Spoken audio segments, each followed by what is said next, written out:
I grew up in a restaurant. My parents opened a restaurant when I was 4 years old, and it was always very interesting for me. In the beginning, I used to go there just for have lunch after school when it was a bit bigger. I met all these people, the chefs in the kitchen and people in service, and it was always really a good vibe for me, really exciting. I started to cook and cook and cook, and when I was 12 I was already able to do like the starter section, do some salads, do some starters. This was really a really good experience and a nice adventure for a young guy. And so I realized that I loved the smells which are coming out of the big cooking pots where they did the sauces and everything. And so my passion for cooking and for the whole gastronomy grew and grew. And this is where I ended now as a chef. I started my apprenticeship when I was 18 years old. Did it for 3 years in Basel in Switzerland in a Tanja Grandit's restaurant. And directly after my apprenticeship I went here to Eckert, where I started when I was 22. We are here already now since 10 years and achieved the Michelin-star 2017 when I was 25.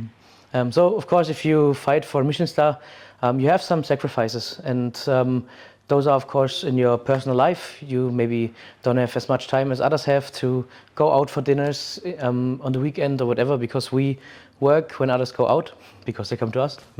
So as a self-employed Michelin-star chef, you of course have more than just one job. So one part of your job of course is cooking. The next part is also managing a big team. So we started 2014 with 22 employees. But nowadays we have more than just this one project. So we are managing 130 people, which is quite a big team now for hospitality business in our region. Of course you have to take care of them. Next job is a lot of work in the office for all the tax things, for paying your bills and paying your employees and have all the income and outcome organized. But then there are more things like maintaining the building. You have to have people who take care for it, but of course you always have to have your eyes very open to see things that have to be repaired or that are not that nice anymore, and you need to change it or give it a new paint.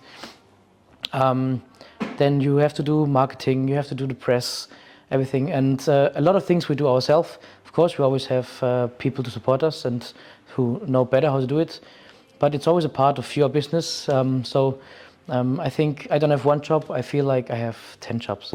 I work around 12 to 16 hours every day, depending on which day it is and on how much business we have in this week. So the days are quite long. Also, there are more than just 5 days to work most of the time. So sometimes I work 7 days a week. But then there are also other times where I can take a bit more time for myself, for my life, and to have a good work-life balance. I think to achieve or to gain a Michelin-star, you need to be, of course, very motivated, inspired. You need to be open-minded, but you also need to have a lot of discipline. I think the most important thing next to my skills is also a very good team, because without a team you could not do it. So you need a lot of people helping you on each side. It starts with the dishwasher, who's very important to take care for the maintenance of the kitchen and the plates and everything. You need a good staff in the service as well to please the guests, and then you need in the kitchen like the best team who is like nearly 24/7 motivated. And kitchen, I always like to make some jokes.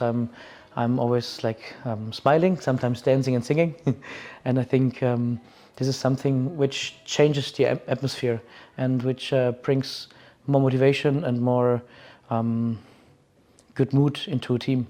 So the challenge regarding leadership for me was that I started when I was 22. So I came here, I was a quite unexperienced guy and had already like a quite big team working with me. So we were 20 people all in Eckert at this time, approximately. And they were all, or at least most of them, were older than I am. Maybe they were even more experienced as I was. So it was a tough start, and I was struggling a bit to handle everything very good. But then after a while, when we started to work together, and they realized that I'm actually a nice guy. I think it really helped me to achieve respect of all of them and a good ambience in the team. I always had some mentors. One of them, of course, is my family. They always are here and hold my back to support me and to give me the freedom to do some things. Like there's my father, my mother, my sisters. They help a lot. Then I have my biggest mentor, which is Tanja Granditz. I did the apprenticeship in her restaurant, and we are still very close friends. So sometimes when I had some struggles, I could call her and ask her for advice.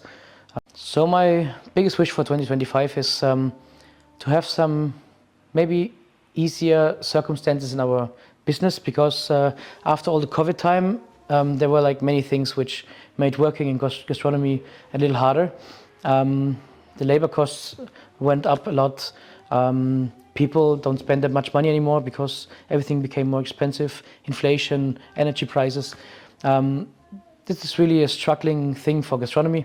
I hope 2025 can maybe change a bit and bring even more guests than we have now, and help us to get the cost structure back in line, to have more fun by doing our job.